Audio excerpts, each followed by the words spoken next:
ഇന്നത്തേത് ഒരുപാട് അങ്ങനെ എക്സ്പേർട്ട് സ്കില്ലൊന്നും വേണ്ടൊരു സ്നാക്കല്ല. എളുപ്പത്തിൽ ഉണ്ടാക്കിയെടുക്കാൻ പറ്റുന്ന നല്ലൊരു സ്നാക്കാണ്. പേര് കേട്ടപ്പോൾ ഇതെന്താണ് എന്ന് തോന്നിയില്ലേ? പഞ്ചാരപ്പാറ്റ, വലയപ്പം എന്നൊക്കെ പറയുന്ന അടിപൊളിയൊരു സ്നാക്കാണേ. എളുപ്പത്തിൽ തയ്യാറാക്കിയെടുക്കാൻ പറ്റും. കുറച്ച് പച്ചരി ഒന്ന് കുതിർത്ത് വയ്ക്കണം, അത്ര പരിപാടിയേ ഉള്ളൂ. ഇതിനായിട്ട് നമുക്ക് 1 കപ്പ് പച്ചരി ഒരു 2-3 വെള്ളം കഴുകിയിട്ട് കുറഞ്ഞതൊരു 2 മണിക്കൂറെങ്കിലും കുതിർത്ത് വെക്കണം. ഞാനിപ്പോൾ ഒരു 3-4 മണിക്കൂർ കുതിർത്ത് വെച്ചതാണേ. അതിൻ്റെ ആ വെള്ളം കളഞ്ഞിട്ട് വെള്ളമില്ലാതെ മിക്സിയുടെ ജാറിലേക്ക് ചേർത്ത് കൊടുക്കണം. വെള്ളം വീഴാതിരിക്കാനായിട്ട് ആദ്യം നമുക്കൊരു അരിപ്പയിലോ മറ്റോ ഒന്ന് ഊറ്റി മാറ്റി വെച്ചതിന് ശേഷം ഇതിലേക്ക് ചേർത്ത് കൊടുക്കാം. വെള്ളം തീരെ ചേർക്കാൻ പാടില്ല കേട്ടോ. ഇനി ഇതിലേക്ക് നമുക്ക് 1 മുട്ട ചേർത്ത് കൊടുക്കാം.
പണ്ട് കാലങ്ങളിൽ ഇതുപോലെ ഞാൻ ഈ കാണിച്ചതുപോലെ കൈ ഇങ്ങനെ മുക്കിയിട്ട് കയ്യിൽ മാവെടുത്ത് ആ വിരലുകളിൽ കൂടി ഇങ്ങനെ ഒഴിച്ചിട്ടായിരുന്നു പണ്ട് കാലങ്ങളിൽ ഈ പലഹാരം ഉണ്ടായിക്കൊണ്ടിരുന്നത്.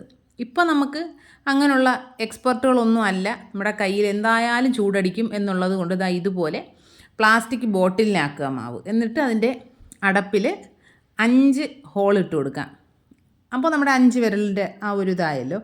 5 ഹോൾ ഇട്ട് കൊടുത്തിട്ട് അതിൽ കൂടി നമുക്ക് എണ്ണയിലേക്ക് ചുറ്റിച്ചൊഴിച്ച് കൊടുക്കാവുന്നതാണ്. പണ്ടുള്ളവരൊക്കെ ചെയ്യുമ്പോൾ അവർ സ്ഥിരമായിട്ട് ഇതൊക്കെ ഉണ്ടാക്കുന്നവരും അവർക്ക് എക്സ്പേർട്ടായിരിക്കും. നമ്മൾ ചെയ്താൽ എന്തായാലും കയ്യിൽ എണ്ണയും തെറിക്കും, ചൂടും ആവും. അതുകൊണ്ട് അത്രയും റിസ്ക് എടുക്കേണ്ട കാര്യമില്ല. ആ സമയത്ത് തന്നെ എണ്ണ നന്നായിട്ട് ചൂടാവാൻ വെച്ചിട്ടുണ്ടായിരുന്നേ. എണ്ണ നല്ലതുപോലെ ചൂടായതിന് ശേഷം ഇതുപോലെ ചുറ്റിച്ചൊഴിച്ച് കൊടുക്കുക. ഒരു 4-5 തവണ ഇങ്ങനെ റൗണ്ടിൽ മൊത്തത്തിൽ ചുറ്റാവുന്നതാണേ. പിന്നെ നമ്മൾ എടുക്കുന്ന പാത്രത്തിലും അതിൽ ഒഴിക്കുന്ന എണ്ണയുടെ അളവിനനുസരിച്ചൊക്കെ വലിപ്പമൊക്കെ കുറച്ചൊന്ന് വ്യത്യാസം വരും. ഒഴിച്ച ഉടനെ തൊടാനേ പാടില്ല. അതിൻ്റെ ആ ഒരു എണ്ണ ഇങ്ങനെ തിളച്ച് നിൽക്കുന്നതെല്ലാം ഇങ്ങനെ കുറഞ്ഞ് നമ്മുടെ ആ സ്നാക്ക് ഇങ്ങനെ നല്ലതുപോലെ കാണാവുന്ന പരുവമാകുമ്പോൾ മറിച്ചിട്ട് കൊടുക്കാം. തിരിച്ചും മറിച്ചും ഇട്ടിട്ട് നല്ലൊരു ഗോൾഡ് കളറാകുമ്പോൾ എന്തിൻ്റെ കളറാണെന്ന് പറയട്ടെ, അച്ചപ്പത്തിൻ്റെ കളറൊക്കെ ആവില്ലേ, ആ സമയത്ത് നമുക്ക് കോരിയെടുക്കാം. എണ്ണ നല്ലതുപോലെ ചൂടായതിന് ശേഷം മാവ് ഒഴിച്ചു കൊടുക്കുക. എന്നിട്ട് ഫ്ലെയിമിൽ ഓയിൽ ഇട്ട് കൊടുക്കുക. തിരിച്ചും മറിച്ചുമൊക്കെ ഇട്ട് ഒരു ഗോൾഡ് കളർ ആകുമ്പോഴേക്കും ഫ്ലെയിം ഒന്ന് കൂട്ടി വെച്ചിട്ട് കോരിയെടുക്കാവുന്നതാണ്. നമ്മുടെ ആദ്യത്തെ വലയപ്പം റെഡി ആയപ്പോൾ ഞാൻ കോരി മാറ്റിയിട്ടുണ്ടായിരുന്നു. രണ്ടാമത്തത് ഒഴിച്ചിട്ടുണ്ട്. രണ്ടാമത്തെ തവണ ഒഴിക്കുമ്പോൾ നമ്മൾ പ്രത്യേകം ശ്രദ്ധിക്കണം.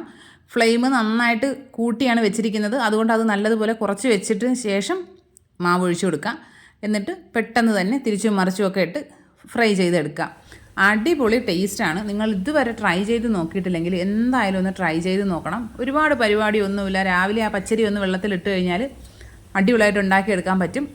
നല്ല അച്ചപ്പത്തിൻ്റെ ടേസ്റ്റാണ്. പക്ഷേ പലപ്പോഴും നമ്മൾ അച്ചപ്പം ഉണ്ടാക്കി കഴിഞ്ഞാൽ അതൊരു തരത്തിലും ശരിയായി വരില്ല. പക്ഷേ ഇതങ്ങനെയല്ല. അച്ചപ്പത്തിൻ്റെ ടേസ്റ്റും കിട്ടും, ഫ്ലോപ്പായി പോവുകയില്ല, പെർഫെക്റ്റ് ആയിട്ട് കിട്ടും. അടിപൊളിയാണ്. നിങ്ങൾ ഇതുവരെ ഇങ്ങനെ ട്രൈ ചെയ്ത് നോക്കിയിട്ടില്ലെങ്കിൽ എന്തായാലും ഒന്ന് ട്രൈ ചെയ്ത് നോക്കുക. എന്നിട്ട് ഫീഡ്ബാക്ക്സ് കമൻറ്റ് ബോക്സിൽ അറിയിക്കുക. വീഡിയോ ഇഷ്ടപ്പെട്ട് കഴിഞ്ഞാൽ ലൈക്ക് ചെയ്യുക, കമൻറ്റ് ചെയ്യുക, ഷെയർ ചെയ്യുക, ചാനൽ സബ്സ്ക്രൈബ് ചെയ്യുക. ഇനി ഇതുപോലുള്ള അടിപൊളി റെസിപ്പീസുമായിട്ട് മറ്റൊരു വീഡിയോ ആയിട്ട് ഉടനെ കാണാം. അതുവരെ എല്ലാ കൂട്ടുകാർക്കും ബൈ.